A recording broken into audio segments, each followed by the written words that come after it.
Welcome to intellectuals Avenue. आज हम grammar के सिलसिले के लेक्चर नंबर 45 में एक नई सीरीज़ को स्टार्ट करेंगे जो कि पार्ट्स ऑफ स्पीच है। पार्ट्स ऑफ स्पीच का मतलब है गुफ्तगू के हिस्से, यानी एक सेंटेंस का हर लफ्ज़ की कोई ना कोई ग्रामेटिकल सिग्निफिकेंस का हामिल होता है।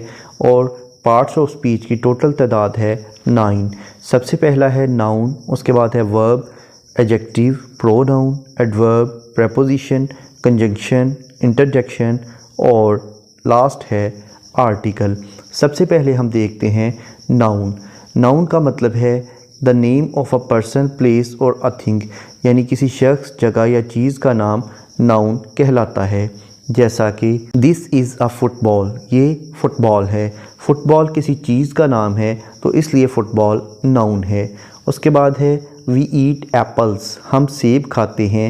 एप्पल चूँकि किसी चीज़ का नाम है, फ्रूट का नाम है, तो इसलिए ये नाउन है। उसके बाद है सिट ऑन द चेयर, कुर्सी पर बैठो। चेयर नाउन है क्योंकि ये किसी चीज़ का नाम है। उसके बाद है आई मेट अली, मैं अली से मिला। अली चूँकि किसी शख्स का नाम है इसलिए ये नाउन है। उसके बाद है वी लिव इन लाहौर, हम लाहौर में रहते हैं। लाहौर चूँकि एक सिटी का नाम है, किसी जगह का नाम है, इसलिए ये नाउन है। नेक्स्ट है वर्ब। वर्ब का मतलब है कोई काम।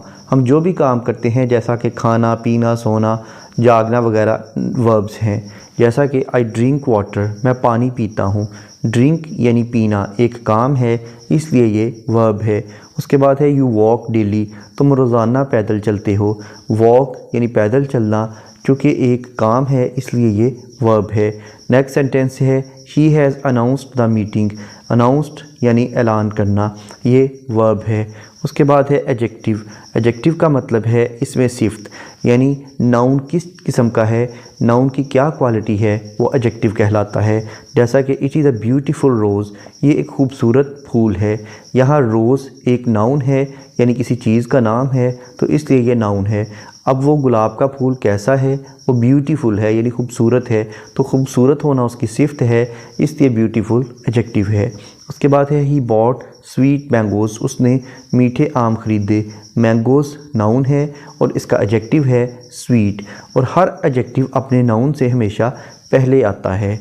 उसके बाद है I open the blue door, मैंने नीले रंग का दरवाज़ा खोला। डोर दरवाज़ा यानी नाउन है, और वो दरवाज़ा कैसा है, उसकी क्या क्वालिटी है, वो ब्लू है, इसलिए ब्लू एक एडजेक्टिव है। नेक्स्ट है प्रोनाउन। प्रोनाउन का मतलब है ऐसे अल्फाज जो कि नाउन की जगह आएँ, वो प्रोनाउंस कहलाते हैं। जैसा कि I, we, you, he, she, it और दे वगैरह। जैसा कि I am an English teacher, मैं एक इंग्लिश का उस्ताद हूँ, तो यहाँ पर आई एक प्रोनाउन है, ये नाउन की जगह आ रहा है। उसके बाद है वी आर टेकिंग टी, हम चाय पी रहे हैं, तो यहाँ पर वी एक प्रोनाउन है। उसके बाद है यू हैव संग अ सॉन्ग, तुम गाना गा चुके हो, यू प्रोनाउन है। उसके बाद है Ahmed is my friend, Ahmed मेरा दोस्त है, और एक लड़के के लिए हम प्रोनाउन के तौर पर ही इस्तेमाल करते हैं। He is a good student, वो अच्छा तालिब इल्म है, तो ही यहाँ पर प्रोनाउन है। उसके बाद है Saima is busy these days, Saima इन दिनों मसरूफ़ है। अब लड़की के लिए शी का लफ्ज़ इस्तेमाल करते हैं। शी इज़ टेकिंग एग्ज़ाम्स, वो इम्तहानात दे रही है, तो शी यहाँ पर प्रोनाउन है। उसके बाद है द एक्स इज़ शार्प, कुल्हाड़ा तेज़ है। It cuts all the wood, ये तमाम लकड़ियों को काट देता है, तो यहाँ पर बेजान चीज़ के लिए इट का लफ्ज़ एज़ आ प्रोनाउन इस्तेमाल हुआ है। उसके बाद है all the students are present there in the classroom, तमाम तालिबे इल्म क्लास में मौजूद हैं। ज़्यादा लोगों के लिए दे का लफ्ज़ इस्तेमाल करते हैं, ख़्वा वो लड़के हों या लड़कियां हों, यानी वो मेल हों या फ़ीमेल हों, सब के लिए दे का लफ्ज़ इस्तेमाल करते हैं। They are interested in English literature, वो तमाम लोग इंग्लिश लिटरेचर में दिलचस्पी लेते हैं। यहाँ पर दे का लफ्ज़ एज आ प्रोनाउन इस्तेमाल हुआ है। नेक्स्ट है एडवर्ब, यानी वर्ब की खसूसियत बयान करना। वर्ब का मतलब है काम, और काम कैसे किया जा रहा है इसे हम एडवर्ब कहते हैं। जैसा कि डू योर ड्यूटी केयरफुली, अपना काम एहतियात से करो। अब डू एक वर्ब है और इसका एडवर्ब है केयरफुली यानी एहतियात से। अमूमन एडवर्ब फ़िक्रे के एंड पर आते हैं और इनके एंड पर ly इस्तेमाल होता है, जैसा कि ही ड्रॉज द पिक्चर ब्यूटीफुली, वो खूबसूरती से तस्वीर बनाता है। ड्रॉ एक वर्ब है और इसका एडवर्ब है ब्यूटीफुली। नेक्स्ट है प्रेपोजिशन। प्रेपोजिशन का मतलब है ऐसे अल्फाज जो कि किसी चीज़ की जगह बताते हैं, पोजीशन बताते हैं, जैसा कि ऑन यानी ऊपर, इन यानी अंदर, अंडर यानी नीचे, उसके बाद आउट यानी बाहर, उसके बाद बिटवीन यानी दरमियान, बिहाइंड यानी पीछे। ये तमाम अल्फाज प्रेपोजिशन हैं। जैसा कि the book is on the table, किताब मेज़ के ऊपर है, यानी किताब की जगह बताई गई है, वो कहाँ है, वो मेज़ के ऊपर है। ऑन का मतलब है ऊपर, तो ऑन यहाँ पर यानी ऊपर, ये प्रेपोजिशन है। इसे उर्दू में हरूफ जार कहते हैं। नेक्स्ट है the cat is under the bed, बिल्ली बेड के नीचे है, तो यहाँ पर अंडर एक प्रेपोजिशन है। उसके बाद we are sitting in the room, हम कमरे में बैठे हैं, इन प्रेपोजिशन है। उसके बाद है कंजंक्शन। कंजंक्शन का मतलब है ऐसे अल्फाज जो कि दो फ़िक्रों को, दो सेंटेंसेस को आपस में जोड़ें, उन्हें कंजंक्शन कहते हैं, जैसा कि एंड, बट, बिकॉज, सो वगैरह। जैसा कि वी प्ले क्रिकेट, हम क्रिकेट खेलते हैं, बट यू लाइक हॉकी, लेकिन तुम हॉकी खेलते हो, यानी दो फ़िक्रों को जोड़ा है। रात को जोड़ने वाला लफ्ज़ बट है, तो बट कंजंक्शन है। उसके बाद he did not attend the class, उसने क्लास अटेंड नहीं की, बिकॉज क्योंकि ही वॉज सिक, वो बीमार था, बिकॉज यहाँ पर कंजंक्शन है। उसके बाद है वी वर स्लीपिंग, हम सो रहे थे, सो इसलिए we did not attend your call, इसलिए हमने तुम्हारी कॉल अटेंड नहीं की, यहाँ पर सो कंजंक्शन है।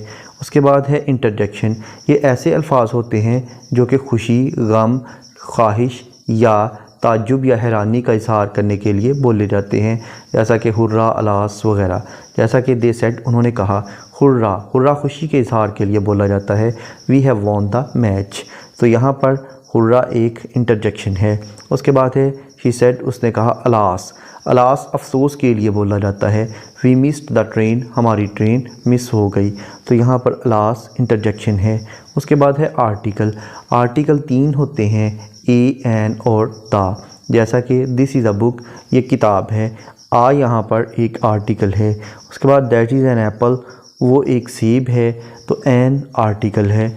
उसके बाद है you are the tallest boy in our class, तुम हमारी क्लास में सबसे ऊंचे कद वाले लड़के हो, तो यहाँ पर द एक आर्टिकल है। यहाँ पर पार्ट्स ऑफ स्पीच का एक बेसिक इंट्रोडक्शन कंप्लीट हुआ। नेक्स्ट लेक्चर में हम हर पार्ट ऑफ स्पीच को डिटेल में डिस्कस करेंगे। सबसे पहले हम नाउन को स्टार्ट करेंगे। इन तमाम लेक्चर्स को डिटेल में समझने के लिए इसी चैनल यानी इंटेलेक्चुअल्स एवेन्यू पर ग्रामर या पार्ट्स ऑफ स्पीच की प्लेलिस्ट्स को विज़िट करें। इन दोनों प्लेलिस्ट्स का लिंक डिस्क्रिप्शन बॉक्स में मौजूद है। Thank you for attending this lecture.